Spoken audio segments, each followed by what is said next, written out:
It's the summer and it's time for the sun to come out, and I'm back in England and it's raining. So if you're like me and you struggle to access the sun, then this video is for you.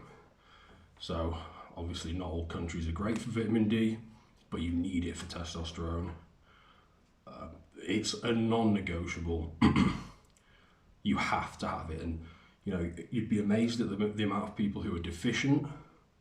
Literally, they've had the blood work done and it is verified that they are clinically deficient in vitamin D, and they're surprised that their testosterone is nowhere near 500 or 600, never mind 800. Like, if you're deficient, you have no chance of being 800, 1200, which is the ideal range that I always talk about.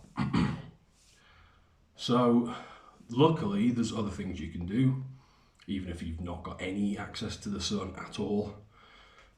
Getting outside is still okay, like you get some through the clouds, but not very much.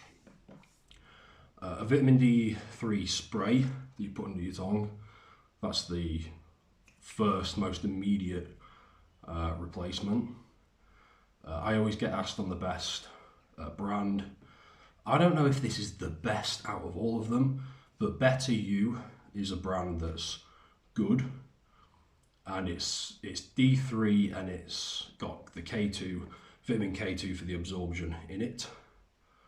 And I believe it's like 3,000 IUs per spray. I could be wrong there. So maybe 2 sprays for most people under the tongue. But then diet is also important. There's some foods, most foods don't have any vitamin D. So your diet is important because there are some that have a lot.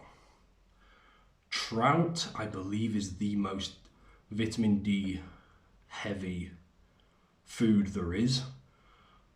Trout, like with a lot of fish, you don't want to overdo the fish because of the potential for mercury poisoning. The fresher the fish, the better.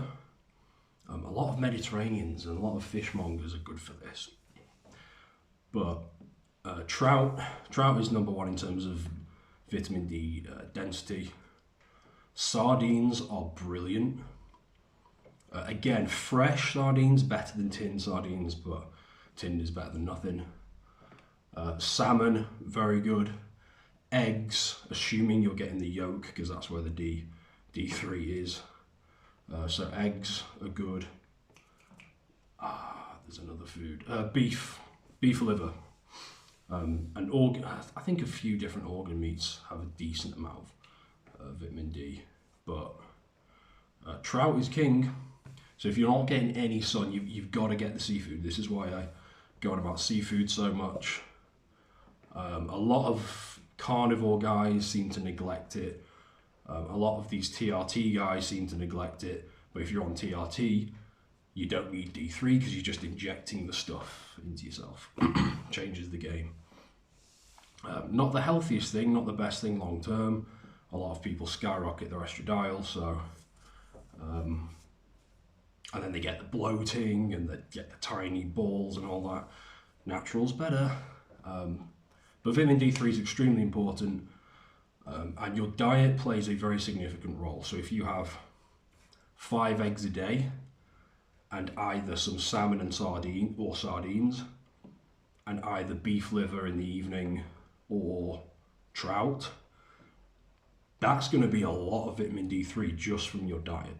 So it can really compensate for some bad weather. And then you add the spray there as well, 1 or 2 sprays. That will sort you out. So that's what you do if you can't get access to the sun. Hopefully this has been informative. For you guys who haven't got the Testosterone Kickstart, which is probably most of you, it's my most foundational program, 4-week program, Kickstarts the testosterone, as the name suggests. Links below, check it out.